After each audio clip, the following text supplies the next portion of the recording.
है तू? तेरी कितनी हिम्मत! मेरे मेरे पुश्तैनी जायदाद पे नजर रखेगा तू? अगर हिम्मत है तो सामने आके दिखा। मेरे घर की तरफ बढ़ता हुआ तेरा हर एक कदम तुझे भारी पड़ेगा, भारी पड़ेगा।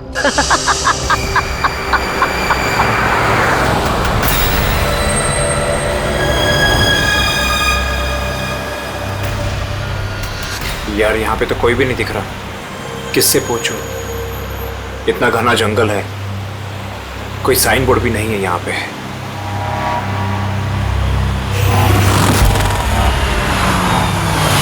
अरे भाई साहब, ये पिपलिया गांव का रास्ता यही है ना?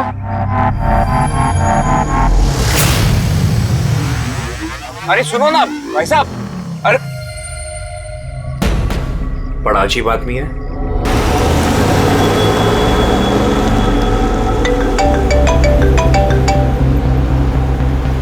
Hi baby. हाय, पहुंच गए? बस पहुंचने वाला हूँ। तू टेल मी, तुम अब तक नहीं पहुंचे? इतने लेट कैसे हो गए? एक्चुअली क्या है, ये जगह शहर से काफी दूर है और यहाँ ज्यादा लोग भी नहीं दिख रहे मुझे। Alright, tell me, are you missing me? Of course. इसमें पूछने वाली क्या बात है? अच्छा, तुम एक काम करो, जल्दी जल्दी ये सारी फॉर्मेलिटीज खत्म कर लो, अपनी सारी कागजी कार्रवाई एंड ऑल दैट। उसके बाद मे बी नेक्स्ट फ्लाइट से I can come and join you in India. What's it? Great, that's good news.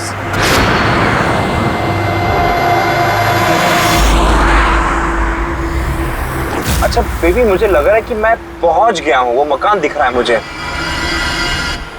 अरे ये गेट क्यों बंद है?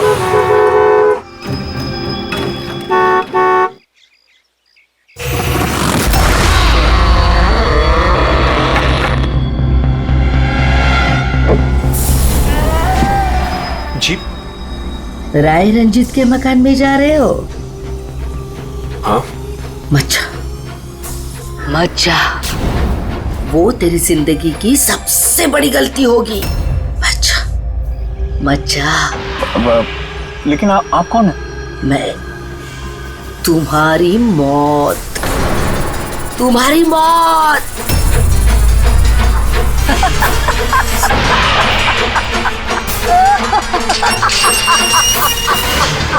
ए बुढ़िया, चल चल, अरे जा। अच्छा वरना तू भी मरेगा, तू भी मरेगा। मत जा वरना तू भी मरेगा, तू भी मरेगा। नसर साहब, आप राज साहब हैं? हाँ। आई। Hello Raj, Raj are you okay? कौन था? हाँ, अरे वंदना, मैं ठीक हूँ, कोई नहीं था और मैं पहुंच गया हूँ। ठीक है, बंगले पे मैं कॉल करता हूँ तुम्हें। Okay, you take care. हाँ, I will speak to you soon. Bye bye.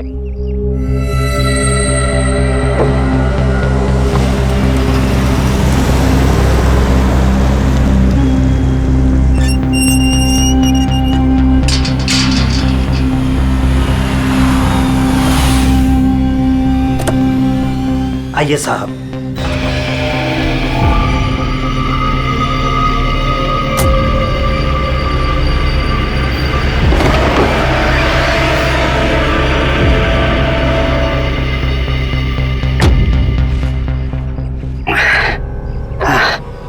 साहब, सफर में कोई तकलीफ तो नहीं हुई? नहीं, लेकिन वो औरत कौन थी? बुढ़िया औरत जो आपसे बात कर रही थी ना, लाली नाम है उसका, थोड़ी अजीब सी है। आपको उसकी बातों का बुरा तो नहीं लगा? नहीं, बुरा नहीं लगा मुझे, पर मुझे एक बात समझ में नहीं आई कि उस औरत ने मुझे यहाँ आने से मना क्यों किया। जाने दीजिए ना साहब उसकी बातों का, थोड़ी सी हिली हुई है, कुछ भी बकती रहती है। आप आइए, अंदर आइए।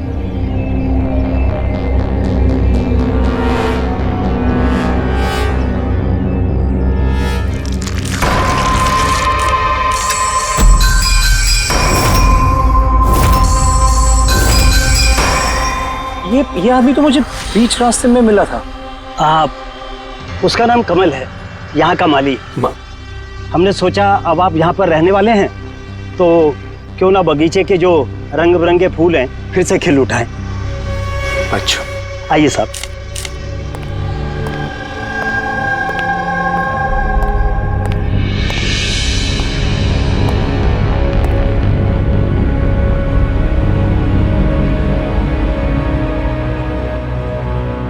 चाचा एक बात बताइए जी। यहाँ कितने साल से काम कर रहे हैं आप? बस साहब ये समझ लीजिए कि मैंने बचपन में चलना यहीं से सीखा था, और अब इस घर से तभी जाऊंगा जब मेरी अर्थी उठेगी। साहब अब ये घर आपका है, कहीं आप मुझे नौकरी से निकाल तो नहीं देंगे? अरे नहीं नहीं नहीं चाचा, ऐसे कैसे बात कर रहे हैं आप? ऐसी कोई बात नहीं, बिल्कुल बेफिक्र रहिए। और इसमें इतने बड़े घर की देख रेख आपके सिवा और कौन कर सकता है? हाँ? वाकई में आप बहुत नेक इंसान हैं। आइए।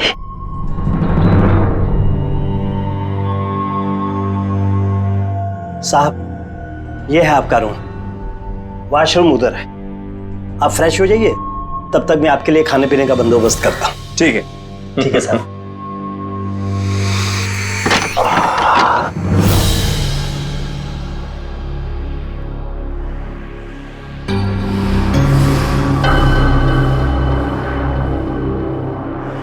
चला जा, चला जा, चला जा, वरना तू भी मरेगा।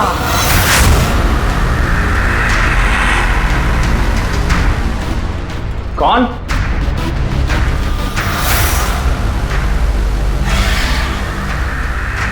मैंने कहा ना, चला जा।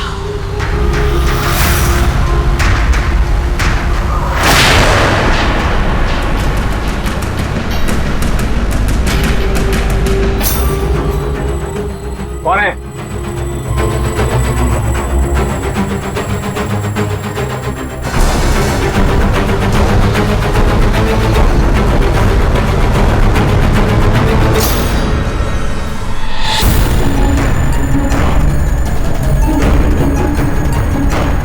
जैसे बाकी लोग मरे हैं, वैसे तू भी मरेगा।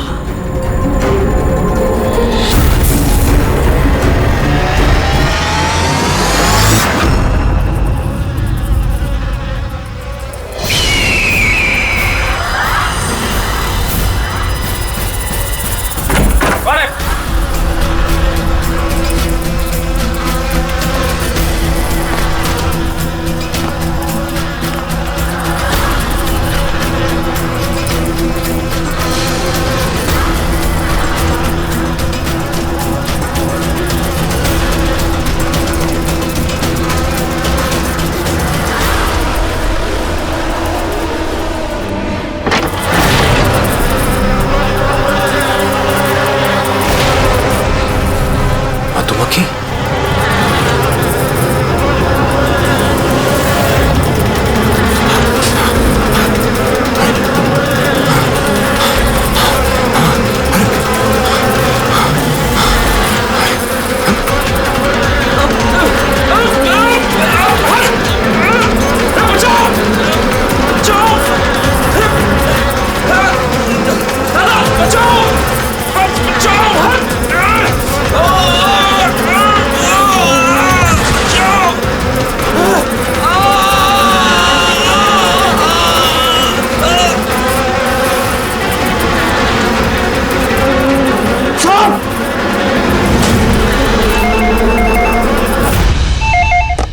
Hello hello, can I speak to ACP Pradyuman please?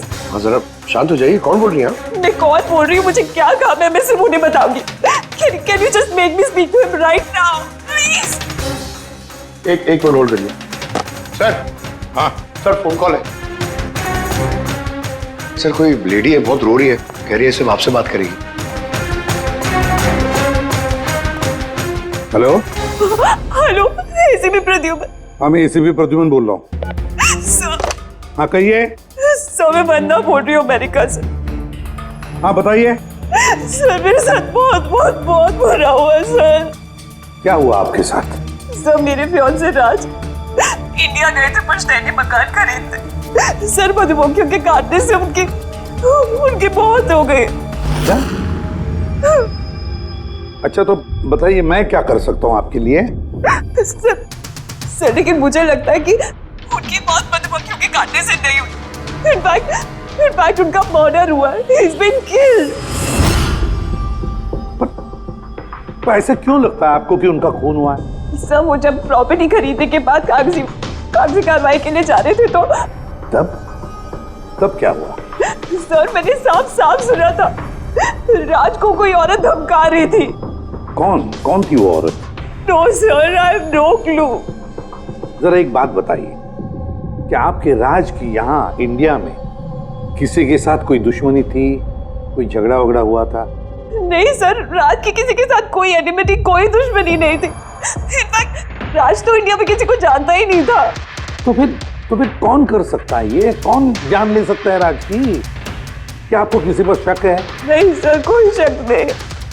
Sir राज तो एक नेक काम करने जा रहे थे। कैसा काम? He wanted to start an orphanage. सिर्फ एक अनाथ आश्रम खोलना चाहते थे वो। वाकई नेक काम है, लेकिन किससे खरीदने वाले थे मकान वो? सब मकान तो वो ऑलरेडी खरीद चुके थे गवर्नमेंट से नीलामी के बाद। वो सर इंडिया कागजी कार्रवाई के लिए गए थे।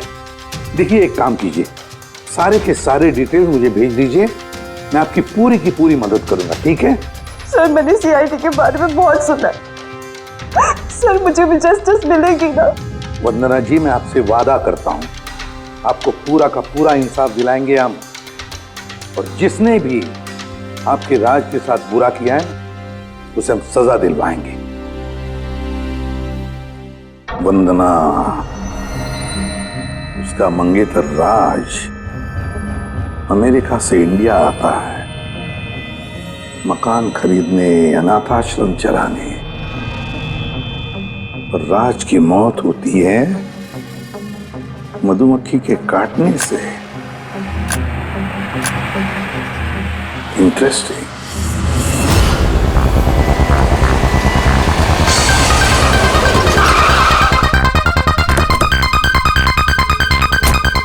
सर यही वही बंगला है जो राज ने सरकार से नीलामी में खरीदा था। अच्छी खासी प्रॉपर्टी लग रही है। आप देखभाल करते हो उस जगह की? जी हाँ, कहिए। कहेंगे आप, हम सिर्फ सुनेंगे। क्या मतलब? सीआईडी? क्या बात होगी सर? राज राकेश नाम के एक आदमी का खून हुआ है यहाँ पे। बहुत बुरा हुआ सर उनके साथ। उन्होंने ही सरकार से ये मकान खरीदा था। हाँ, उन्हीं की बात कर रहे हैं। उनका खून नहीं हुआ, मधुमक्खियों के काटने से उनकी मौत हुई है। मैंने खुद अपनी आंखों से देखा था। नहीं देखा होगा आपने, लेकिन यहाँ इस बंगलों में आने से पहले किसी औरत ने उन्हें धमकी दी थी। कुछ जानते हो उस औरत के बारे में? अच्छा, वो लाली साहब, वो बुढ़िया तो बेतुकी बेसर की बातें करती रहती है। आप उसकी बातों को गंभीरता से मत लीजिए। क्या गंभीरता से लेना और क्या नहीं वो हम तय कर लेंगे। आप ये बताइए कि वो लाली वो रहती कहाँ है? कहीं भी नहीं सर। कहीं भी नहीं मतलब? उस बेचारी का ना तो अपना कोई घर है और ना ही कोई अपना परिवार। बस दिन भर इधर उधर घूमती रहती है। नहीं, कहीं तो बैठती होगी, खाना वाना खाती होगी, कोई एक जगह होगी ना जहाँ पे वो रहती होगी ज्यादातर। हाँ, पास में एक तालाब है, अक्सर वहीं बैठी रहती है। अच्छा, दे क्या तुम इस लाली से मिल लो, तब तक इस मकान का एक चक्कर लगा लेता हूँ मैं। ठीक है, अब जरा वो जगह दिखाओ जहाँ पे खून हुआ था। आइए साहब। राज साहब यहाँ गिरे पड़े थे।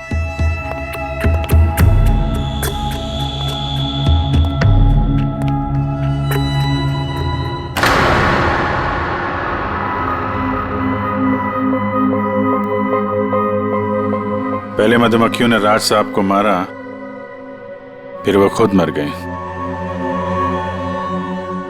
ये मधुमक्खी के हमले यहाँ पे अक्सर होते रहते हैं क्या? नहीं साहब, इससे पहले तो मैंने एक मधुमक्खी भी नहीं देखी यहाँ। पता नहीं राज साहब के पीछे इतनी सारी मधुमक्खियां अचानक कहां से आ गई। राय रंजीत की हवेली से आ रहे हो ना तुम लोग? राय रंजीत की हवेली से आ रहे हो ना तुम लोग?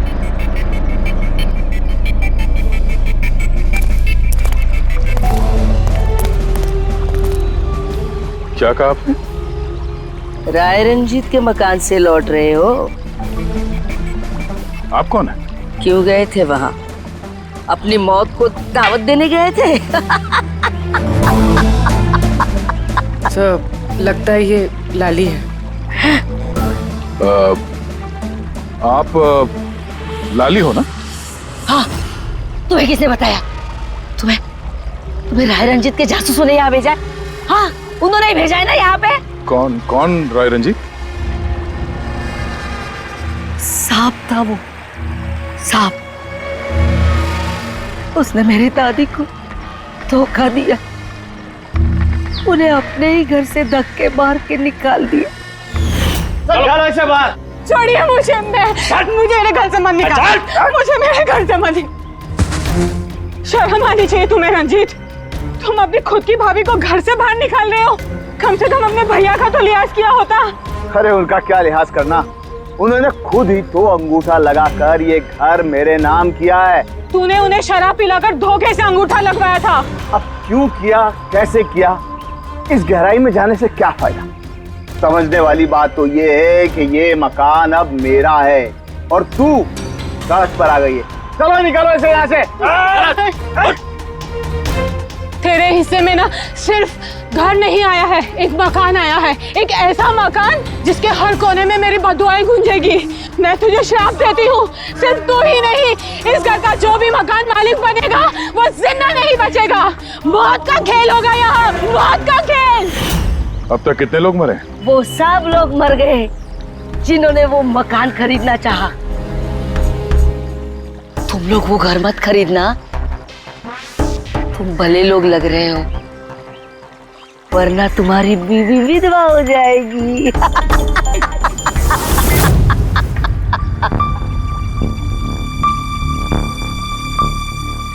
माँ जी, ये कुछ पैसे हैं, काम आएंगे।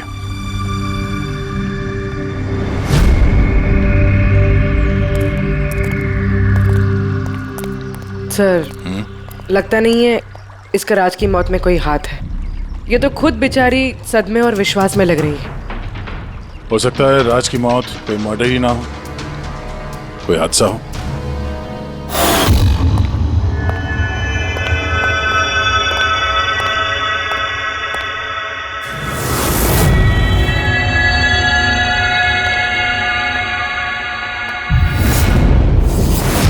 अरे ये कमरा खुला कैसे है? ये तो बंद था। एक मिनट रुको,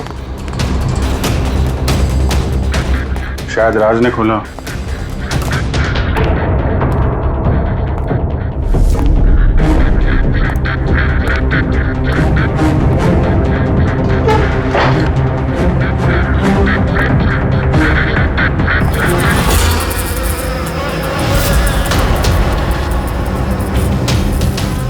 ये है तो छत्ता यहाँ पे। इधर आओ। जी सर। ये है मधुमक्खी का छत्ता। अरे मैं पहली बार देख रहा हूँ साहब। तो ये राज यहाँ इस स्टोर रूम में क्या करने आया था? साहब शायद बंगलू देखने आए होंगे। अच्छा, और उस वक्त तुम खाना लेने गए थे? जी सर।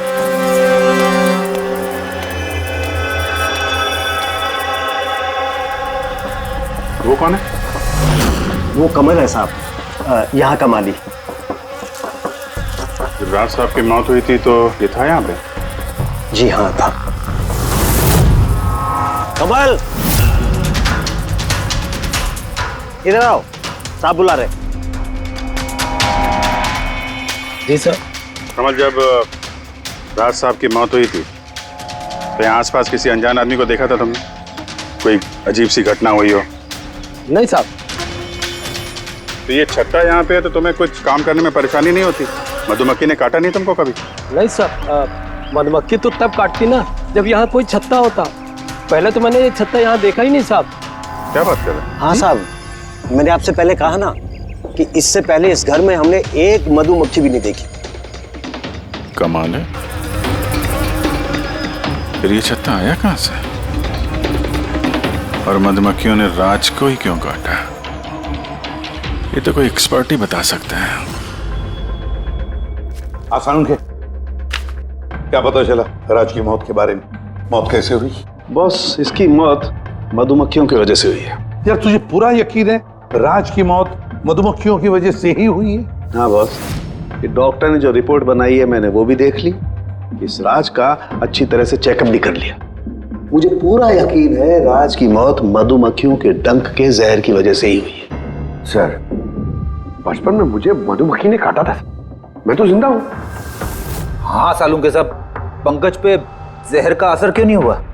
अरे पंकज को मधुमक्खी ने काटा था, मधुमक्खियों ने नहीं काटा था। बॉस, अगर एक दो मधुमक्खी काटे तो बात समझ में आती है, लेकिन सैकड़ों मधुमक्खियां अगर हमला कर दे तो इट्स इम्पॉसिबल। मधुमक्खियों के डंक से साळुंखे कहता है कि राज की मौत मधुमक्खियों के डंक से हुई है, मधुमक्खियों के जहर से।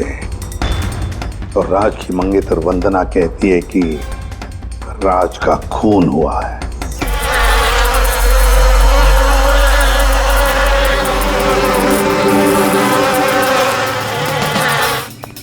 100% इस छत्ते को बाहर से लाकर यहाँ पर लगाया गया। मधुमक्खी के छत्ते को किसी और जगह से लाके किसी और जगह लगाया जा सकता है? इतना आसान है? इतना मुश्किल भी नहीं है। शहद के व्यापार के लिए अक्सर ऐसा किया जाता है। आप बता सकते हैं कितने दिन पहले इस छत्ते को यहाँ पे लगाया गया? ज्यादा दिन नहीं, लगभग 2-3 दिन। सर, अगर मान भी ले कि खूनी ने ये छत्ता यहाँ पर इसलिए लगाया था कि वो राज को मार सके, लेकिन उसे कैसे पता था कि ये मधुमक्खियाँ राज पे ही हमला करेंगी, किसी और पे नहीं? मधुमक्खियां बिना वजह किसी पे भी डंक नहीं मारती, क्योंकि डंक मारने के बाद उनकी खुद की भी मौत हो जाती है। तो ऐसी क्या चीज है जो उन्हें उत्तेजित करती है अटैक करने के लिए? देखिए, जब उन्हें लगता है कि सामने वाले इंसान से उन्हें कुछ खतरा है। अच्छा केदार साहब, ऐसा हो सकता है क्या कि मधुमक्खियों को ट्रेन किया जा सके कि वो किसी एक आदमी पे हमला करें? कैसी बातें करते हैं अभिजीत साहब, ये मधुमक्खियां शार्प शूटर नहीं कि कोई भी इन्हें कह दे कि फलां फलां को डंक मारकर आ जाए। अच्छा, आपने अभी भी कहा कि ये मधुमक्खी किसी को काटने के बाद ये खुद भी मर जाती है, तो ऐसी क्या मजबूरी है कि वो किसी को काटती है? जरा डिटेल में समझाएंगे? मधुमक्खी जब भी किसी को डंक मारती है तो फेरोमोन नाम का एक गंध छोड़ती है, जिससे कि बाकी मधुमक्खियां सचेत होकर सब मिलकर उस पर हमला कर देती हैं। इसीलिए मैंने पहले भी कहा था, मधुमक्खियां बिना वजह किसी पे भी हमला नहीं करती। जरूर राज ने मधुमक्खी के छत्ते के साथ कुछ छेड़खानी की होगी। सर, खूनी को कैसे पता था कि राज इस छत्ते के साथ छेड़खानी करेगा? कहीं ये मौत वाकई हादसा तो नहीं? नहीं पूर्वी, राज के आने के ठीक 2 दिन पहले इस छत्ते को यहाँ पे लगाना ये कोई संयोग तो नहीं हो सकता। सर, राज की मौत के बाद ये घर वंदना के नाम हो जाएगा, कहीं सबके पीछे वंदना तो नहीं है? वंदना इंडिया कब आ रही है? What nonsense! How could you even think like that? आप ऐसे कैसे सोच सकते हैं कि राज की मौत के पीछे मेरा हाथ हो सकता है? और फर्ज कीजिए कि राज की मौत के पीछे मेरा हाथ था, तो मैं आप लोगों को फोन क्यों करती? पुलिस तो ऑलरेडी ये केस क्लोज कर चुकी थी ना। देखिए, हम सिर्फ पूछ रहे हैं। वैसे राज जी के बाद ये मकान किसके नाम पे है? I don't know. राज ने गवर्नमेंट से मकान खरीदा था, तो शायद गवर्नमेंट को वापस मिल गया। मुझे अभी तक कोई नोटिस नहीं है। हाल फिलहाल में राज का किसी के साथ कोई झगड़ा हुआ था? I have already told you that. राज एक नेक दिल इंसान थे और उनका किसी से दुश्मनी होना was impossible. अगर मुझे पता होता कि राज की नेक दिली उनकी जान ले लेगी तो मैं उन्हें कभी इंडिया आने ही नहीं देती। ये अनाथ आश्रम खोलने का ख्याल राज जी के दिमाग में कैसे आया? राज खुद अनाथ थे, इसलिए वो दूसरे अनाथ बच्चों की फीलिंग समझते थे। वो अनाथ बच्चों को घर जैसा माहौल देना चाहते थे, और जैसे उन्हें पता चला कि गवर्नमेंट ये मकान नीलाम कर रही है तो राज ने सबसे ऊंची बोली लगाकर ये मकान खरीद लिया। तो कहीं इस राज की मौत का कारण ये घर तो नहीं है? हो सकता है कोई और भी इस घर को खरीदना चाहता था, राज बीच में आ गया इसलिए। What? कोई इतना नीच कैसे हो सकता है? इस दुनिया से इंसानियत उठ गई है क्या?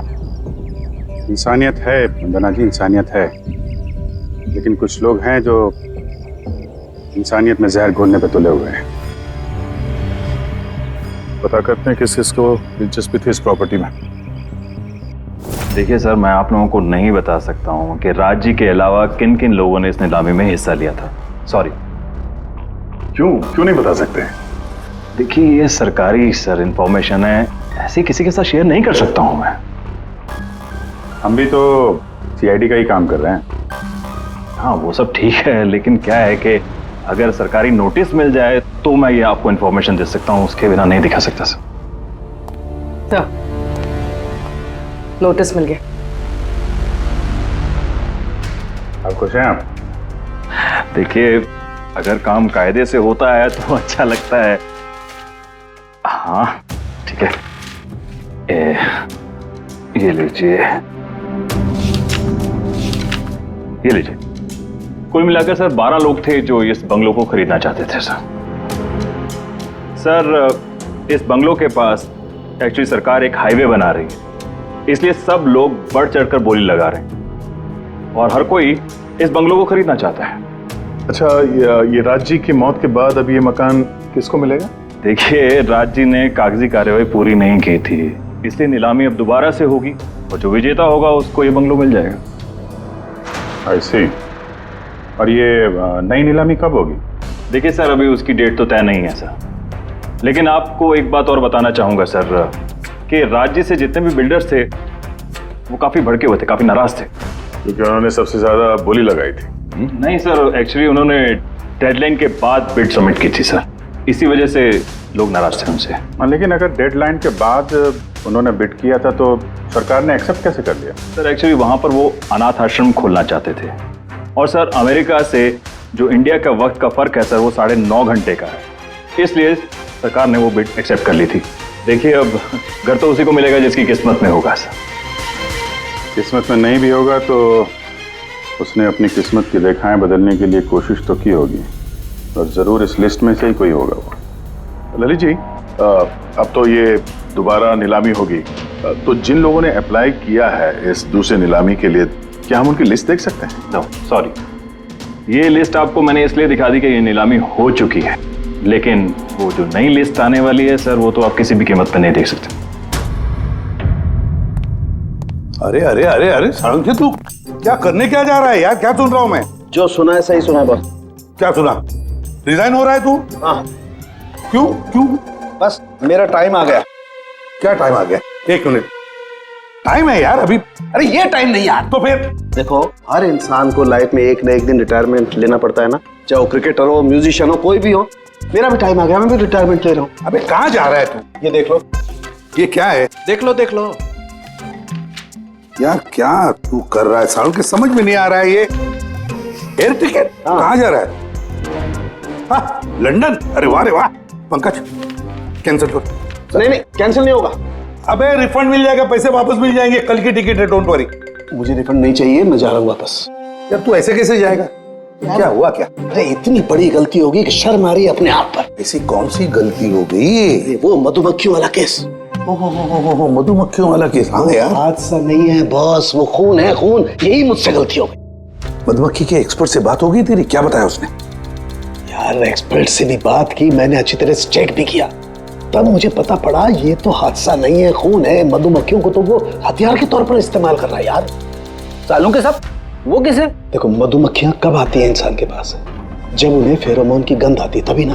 हाँ, जब उन्हें इंसानों से खतरा लगता है तब मधुमक्खियां इंसान के पास आती है, डंक मारती है। बस यार, यही मुझसे गलती हो गई। ये मैंने सोचा ही नहीं कि फेरोमोन तो बनाया भी तो जा सकता है ना यार।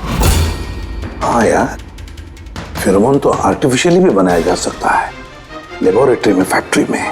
मतलब किसी ने ये आर्टिफिशियल फेरोमोन बनाया और वो किसी भी तरह से राज के शरीर पर लगा दिया। बस मधुमक्खियां आ गई और उस पर अटैक कर दिया। साळुंखे, उठ उठ उठ उठ, पिपलिया गांव चला जा। वहां पे जहां पे राज का खून हुआ, राज का सारा सामान चेक कर, पता तो चले ये फेरोमोन वहां पर आया कैसे और किसने इस्तेमाल किया ये फेरोमोन राज पर। Yes boss. ये रहा सर, राज का सारा सामान इस सूटकेस में। ठीक है। सर एसीपी साहब बता रहे थे आप रिटायर होने वाले हो। कब है आपका लास्ट वर्किंग डे? आपके लास्ट वर्किंग डे से 1 दिन के बाद। मतलब नहीं हो रहा है। अच्छा दया, एक काम करो, मैं बाहर जाता हूँ और तुम जो है ना, एक एक करके सामान मुझे बाहर पकड़ाओ, तो पता करते हैं कि कौन से सामान में फेरोमोन है। ठीक है सर? ये पकड़ेंगे आप? जरा रख लीजिए थोड़ी देर के लिए। दिखेगा ना बाहर? दिखेगा। मधुमक्खी है इसके लिए कह रहा था। अभिजीत हो तुम? हाँ ये पूर्वी है, हाँ ये दया। अरे दिख रहा है सर, चलिए चलिए चलिए, संभाल के सर, संभाल के। हाँ चलिए जी सर।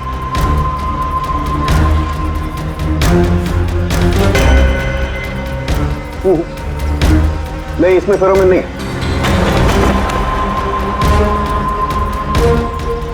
अरे सर संभल के। अरे कुछ नहीं, जिसमें फेरोमोन होता है उसी पे अटैक करती है।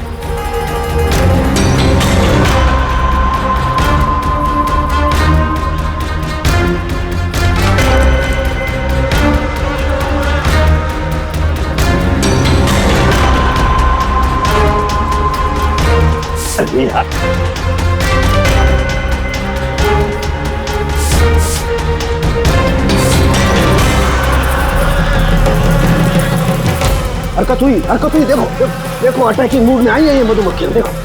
सर किसी ने राज के परफ्यूम में फेरोमोन मिलाया।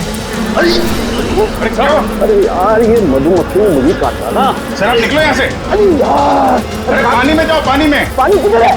अरे सामने उस तरफ सर। अरे उधर कुआं है सर, जाओ ना। कुएं में घुस जाओ। अरे सर निकलो यहाँ से, जाइए सर।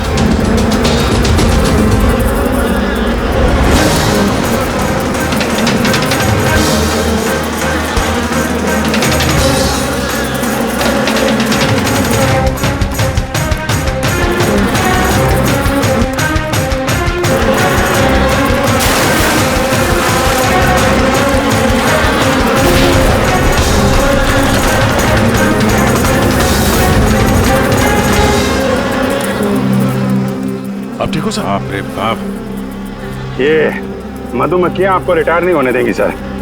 बाहर निकालो मुझे। आइए आइए आइए सर।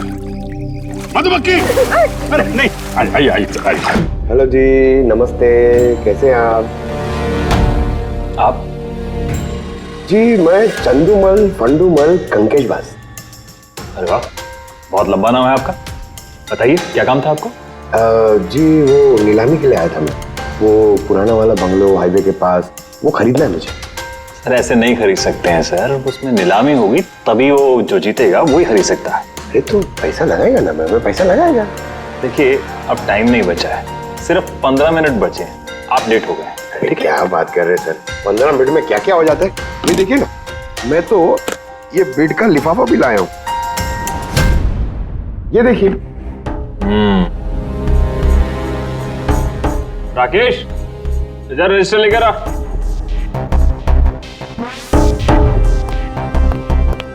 साहब को दो, एंट्री कीजिए साहब।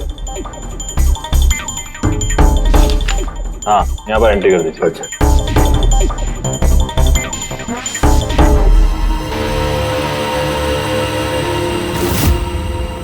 यहाँ साइन कर दीजिए लास्ट में। Good, like. अच्छा वेरी गुड, ये तो अच्छा हो गया सर। वो बंगले का चाबी? और मजाक कर रहे हैं? अरे चाबी ऐसे थोड़ा ना मिलता है। अरे भाई बोली लगेगी, नीलामी होगी, उसके बाद जो जीतेगा उसको मिलेगा। भाई क्या बात कर रहे हैं आप? बेट तो मैं ही जीतूंगा, ये पक्का है। भाभी और बच्चों को मेरा प्यार देना, ठीक है सर? Thank you. पता नहीं कहाँ कहाँ से चले आते हैं, कमाल है।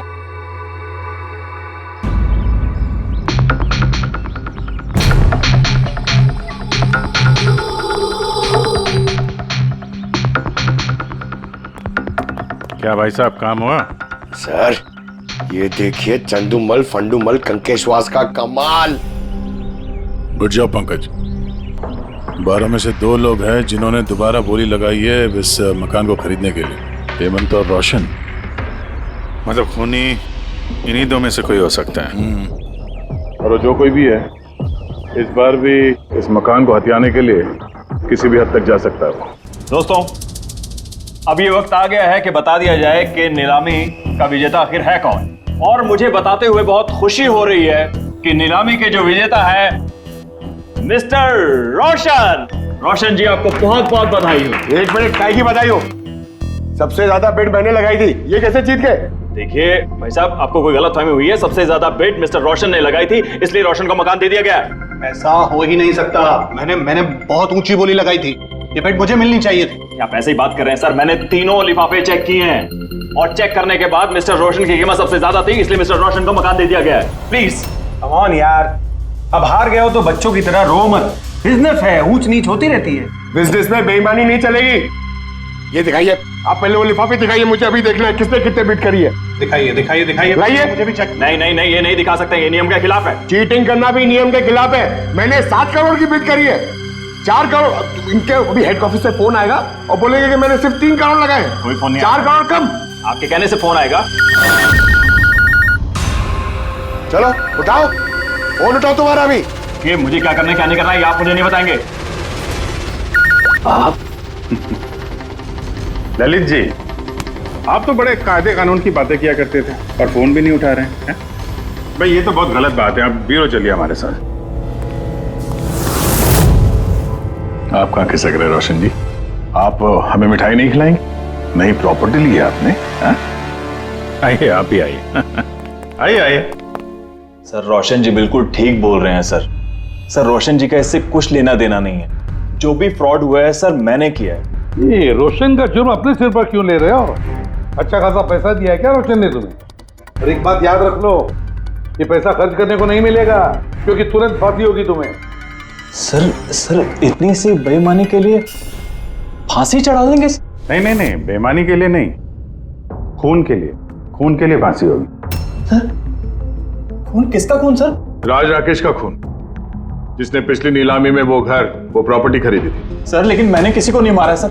सर मैंने नहीं मारा है सर किसी को।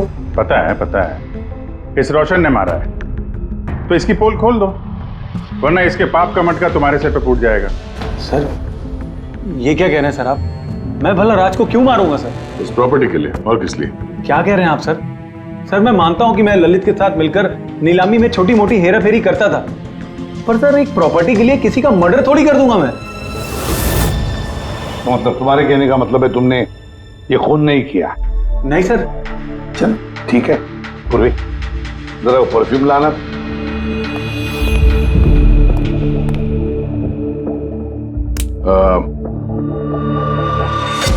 ये परफ्यूम छिड़क दूं? बाहर मधुमक्खियों का छत्ता है, क्या होता है?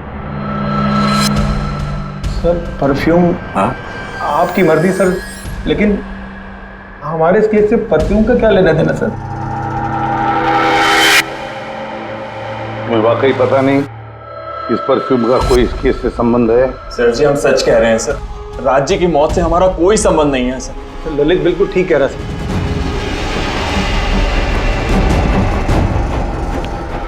अगर ये खून रोशन ने नहीं किया है तो फिर बचता है वही एक। इन कागज से साबित होता है कि तुम राय रंजीत के पोते हो। तुम्हारे पास तो बहुत बड़ी वजह थी इस मकान को वापस पाने के लिए, क्यों? देखिए, राय रंजीत का पोता होने से यह साबित नहीं होता कि यह खून मैंने किया है। हेमंत जी, खूनी कभी कभी अपने जुर्म के सबूत अपने साथ लेकर चलता है, जैसे तुम। मैं समझा नहीं। मैं समझाता हूं। ये रहे सबूत। कमाल है सालू के साहब, सेफ्टी सूट पहनने के बावजूद भी आप दोनों को मधुमक्खियों ने काटा। हाँ, कभी कभी सेफ्टी सूट पहनने के बाद भी मधुमक्खियां डंक मार सकती हैं, और फिर मधुमक्खी के छत्ते को इधर से उधर ले जाने में तो और भी ज्यादा अटैक हो सकता है, नहीं? जी देखिए, वो दरअसल बहुत हो गया हेमंत, तुम्हारी बेगुनाही का और भी कोई सबूत चाहिए? जी नहीं, मैंने ये सब किया था। जब राज बंगले में घुसा तब मैं वहीं था, और मौका देखकर मैं बंगले में घुस गया था। मैंने परफ्यूम की बोतल के अंदर फेरोमोन मिला दिया। उसके बाद राज को आवाज से डिस्ट्रैक्ट किया, मधुमक्खी के छत्ते तक लेकर गया, और उसके बाद का काम मधुमक्खियों ने कर दिया था। मुझे मेरा पुश्तैनी मकान वापस चाहिए था। वाह रे वाह, अपने पुश्तैनी मकान के लिए तुमने एक नेक इंसान का खून कर दिया। कानून तुम्हें कभी माफ नहीं करेगा। तुम्हें कम से कम आजीवन कारावास की सजा होगी। ले जाओ इसे पंकज।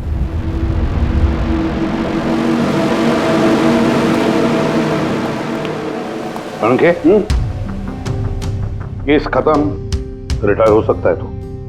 मुझे रिटायर होना ही नहीं है। कल तक तो बोल रहा था रिटायर करो। वो कल की बात थी। भगवान, मतलब पीछा तो नहीं छूटने वाला इस आदमी से अपना। पीछा नहीं छूटने वाला है किसी का किसी से नहीं। मुझे तुम्हारे बिना चैन नहीं और तुम्हें मेरे बिना चैन नहीं। ये लीजिए, सरकार ने बंगलो अब राज से आपके नाम करने का निर्णय लिया है। उम्मीद है कि अब आप मिस्टर राज के अनाथ आश्रम खोलने का सपना पूरा कर पाएंगे। राज के जाने के बाद मेरी लाइफ का यही मकसद रह गया है, उसका आखिरी सपना पूरा करना। But thank you so much Raj को जस्टिस दिलाने के लिए। हमने जो कुछ भी किया वो तो हमारा फर्ज था। आपको और कोई मदद की जरूरत हो तो हमें जरूर याद करिएगा। कभी कभी आते रहिएगा, उन बच्चों को भी आपसे इंस्पिरेशन मिलेगी। ये भी कोई पूछने की बात है? हो सकता है उन बच्चों में हमें कोई हमारा नया सीआईडी ऑफिसर मिल जाए।